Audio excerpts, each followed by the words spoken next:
mueve a hacer las cosas que deberían hacer los cristianos. Vamos a orar, hermanos, mientras ponen las diapositivas. Amado Padre Celestial, te damos muchísimas gracias esta noche por toda tu bondad y por tu misericordia.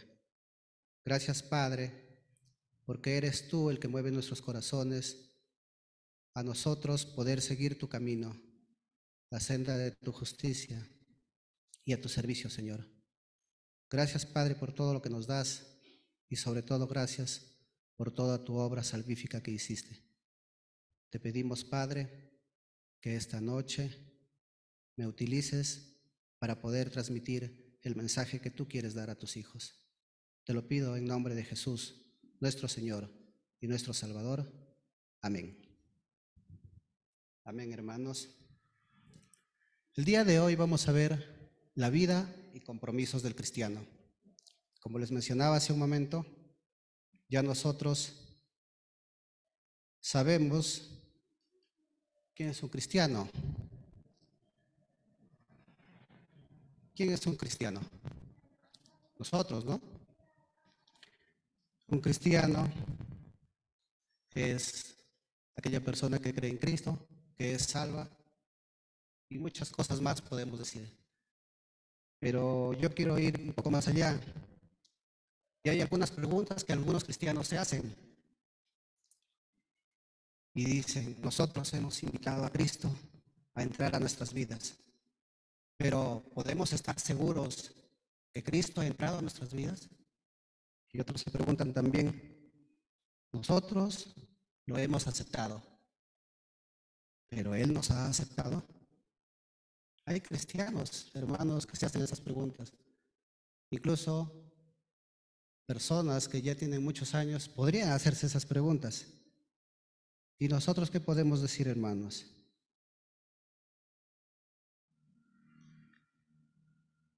¿Podemos nosotros asegurar que por haber aceptado a Cristo somos salvos y somos cristianos? Y sí, lo decimos, sí, somos salvos. Y no es ningún orgullo, porque algunas personas podrían tomarlo como que es un orgullo. Son orgullosos porque son salvos, pero nosotros tenemos la seguridad, y la seguridad está en su palabra. La seguridad no es contraria a la humildad, hermanos.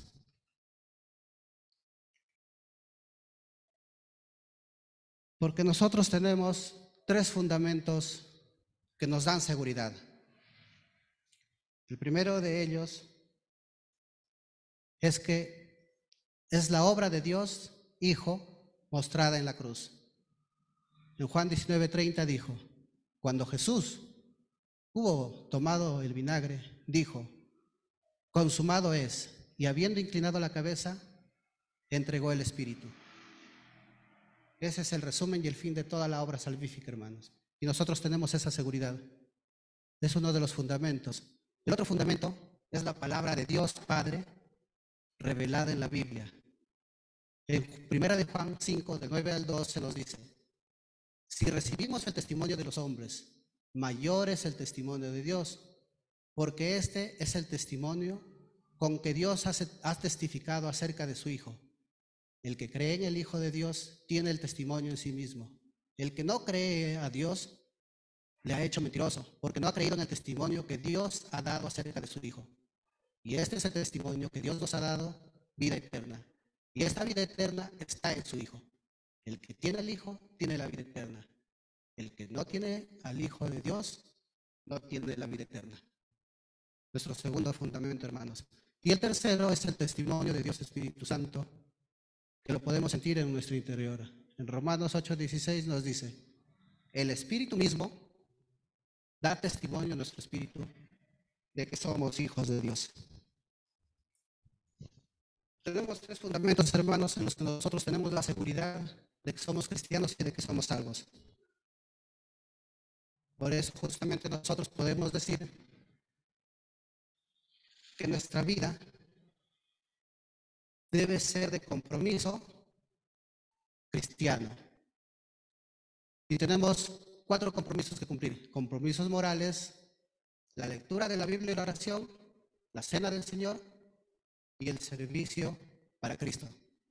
Ahora bien, hermanos, veamos, nosotros estamos cumpliendo con estos compromisos. Nosotros como cristianos, vamos a ver, compromisos morales.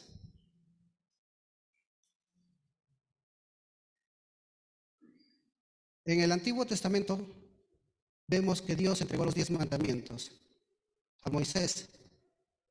Y hoy mismo nosotros podemos ver que hay personas que ya no leen el Antiguo Testamento o no toman en cuenta los 10 mandamientos, porque piensan que el Antiguo Testamento ya está desfasado.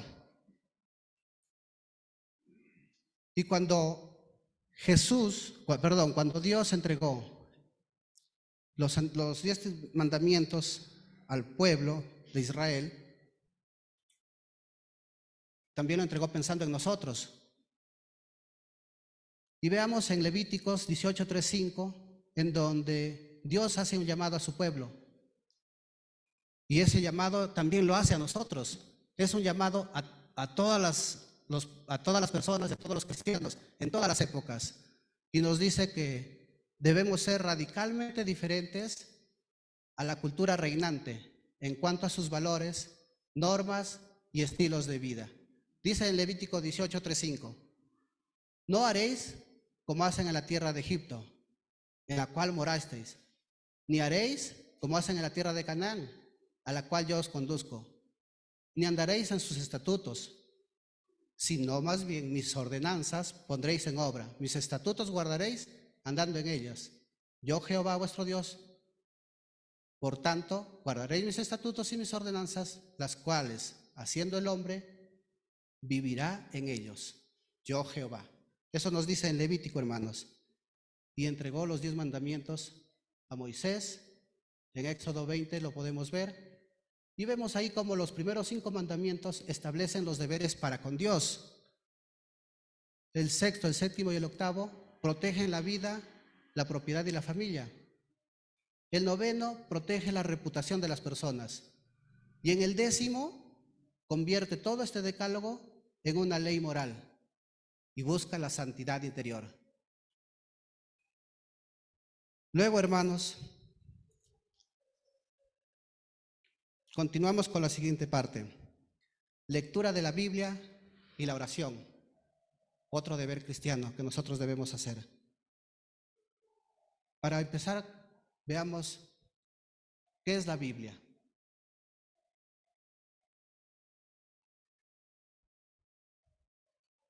La Biblia, nosotros podemos darle muchos conceptos de lo que es la Biblia.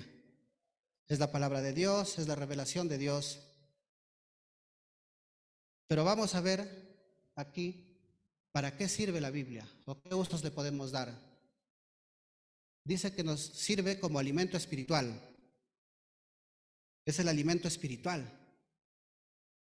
Nosotros vemos cuando un niño es aún pequeño, recién nacido, solo puede tomar leche. Solo puede tomar leche y no puede comer comidas sólidas. Y eso sirve para que crezcan. La Biblia es igual, es un alimento que puede servir como leche para recién nacidos o puede servir como alimento para ya más grandes. Nosotros, hermanos, preguntémonos, en la Biblia, ¿qué estamos comiendo? ¿Estamos tomando la leche espiritual o alimento sólido? ¿Somos niños en la fe o ya somos adultos? O quizá estamos creciendo, estamos avanzando y ya podemos comer alimento más sólido. Y la Biblia acá sirve como alimento, como un alimento espiritual. Y nosotros sabremos en nuestro interior, en nuestra conciencia, qué es lo que estamos comiendo. La Biblia también sirve para vencer el pecado. Y en verdad, la Biblia es la única arma que nosotros tenemos para vencer el pecado. Recordemos en Efesios 6, del 10 al 20, donde nos dice la armadura de Dios. ¿Cuál es la armadura? ¿Y cuál es la única arma o el único arma que tenemos? Es la palabra de Dios. La Biblia también sirve para prepararme para el servicio. Es un apoyo en situaciones complicadas. Y podemos pensar que estamos sirviendo a Dios, pero si nosotros no estamos bien preparados, tal vez podamos estar errando. Si nosotros no leemos la Biblia y queremos ayudar, apoyar a un hermano, o queremos resolver algún tema, tal vez complicado, pero si no estamos preparados con la palabra de Dios, tal vez podemos errar. Por eso que sirve para el servicio. Pero nosotros tenemos que estar bien preparados para hacer bien ese servicio. La Biblia también sirve para ser bendecidos, nos dice.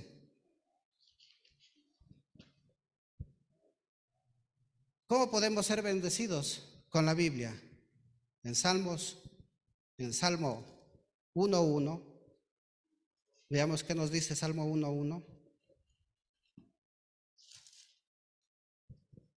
Bienaventurado el varón que no anduvo en consejo de malos, ni estuvo en camino de pecadores, ni en silla de escarnecedores se ha sentado, sino que la ley de Jehová es su delicia, y en su ley medita de día y de noche. Bienaventurado nos dice. ¿Qué es bienaventurado? Es feliz.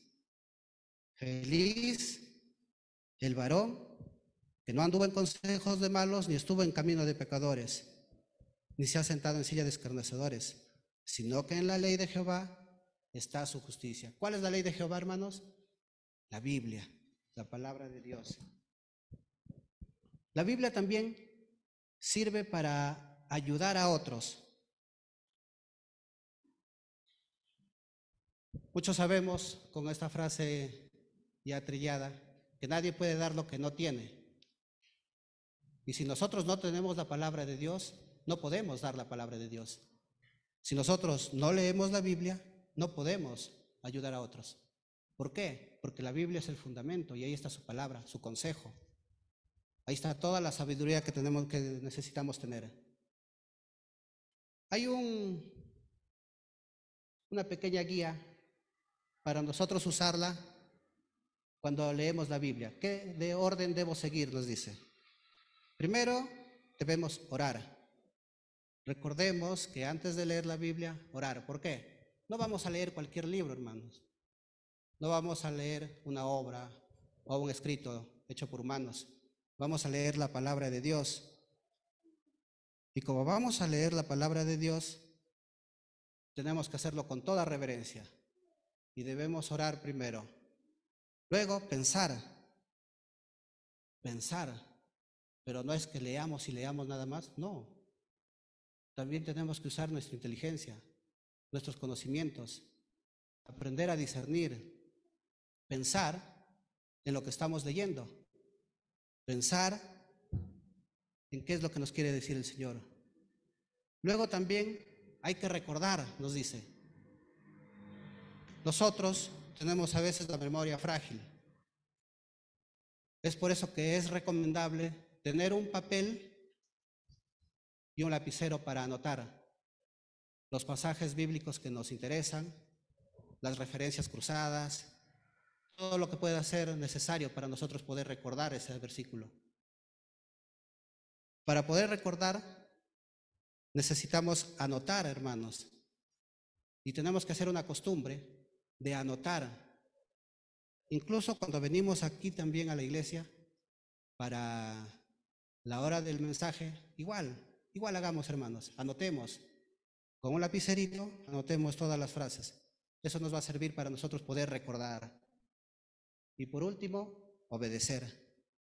Si leemos, pero no cumplimos lo que nos dice ahí, de nada serviría, hermanos. Porque todo lo guardaríamos para nosotros. y todo lo haríamos solo para nosotros y no veríamos los resultados. La oración. Nosotros todos sabemos orar, hermanos, porque lo hacemos de día y de noche todos los días, ¿verdad? Tenemos momentos especiales, a pesar de las tareas que tengamos en el hogar, a pesar del trabajo, a pesar de que a veces lleguemos cansados, pero siempre tenemos un momento de oración, ¿verdad, hermanos? Y ahí hay unos pequeños consejos de qué es lo que deberíamos hacer cuando oramos. Estos aspectos que son básicamente aspectos interiores. La mirada puesta en Dios es adoración, hermanos. La mirada puesta a Dios consiste en adorar a Dios y darle la gloria que se merece. La mirada hacia nosotros mismos.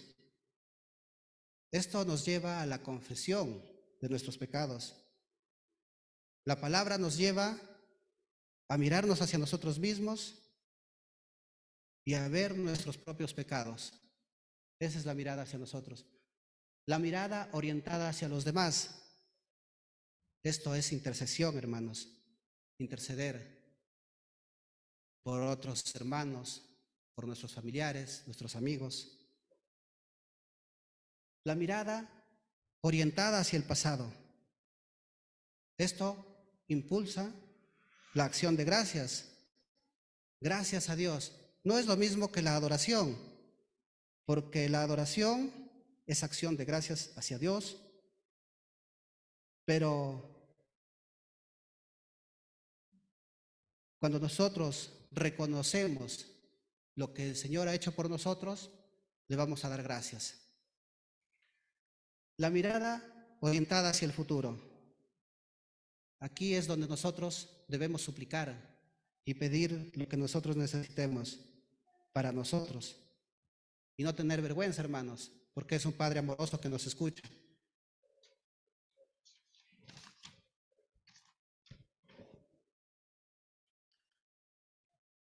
La cena del Señor. La primera condición para la salud y progreso en la vida cristiana es tener una relación con Dios mediante la oración y la lectura de la palabra. Y la segunda condición, hermanos, es que los miembros de la comunidad cristiana mantengamos una relación íntima unos con otros. Nosotros aquí, hermanos, en comunión, porque somos miembros de su cuerpo. La cena del Señor es recordación, es participación, confraternidad y acción de gracias por la obra que Dios hizo por nosotros por medio de su Hijo Jesucristo. El servicio para Cristo. El servicio es ministerio. Nosotros aquí, hermanos, gracias a Dios, tenemos bastantes ministerios. Gracias a Dios nosotros somos activos en los ministerios. Y acá vamos a ver que no es solamente ministerio en la iglesia, sino también tenemos ministerio en el hogar, donde vemos que la caridad comienza por casa. También tenemos ministerio cristiano en el trabajo.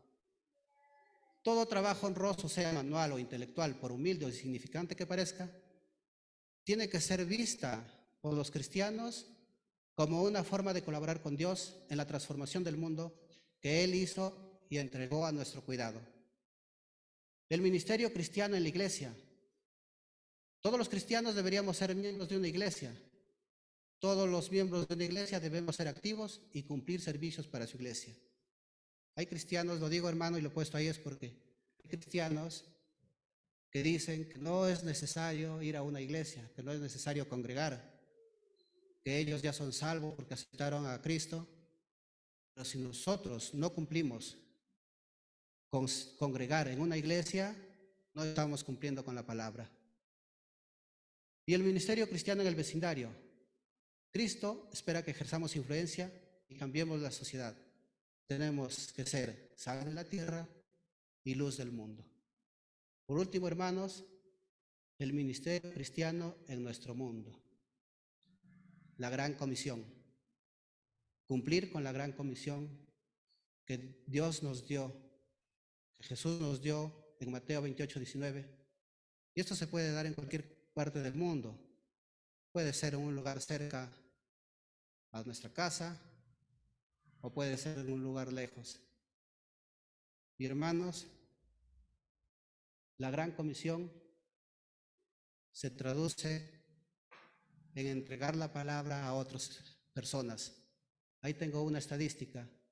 Aproximadamente somos 8.000 millones de personas en el mundo, de las cuales 600.000 dicen ser creyentes.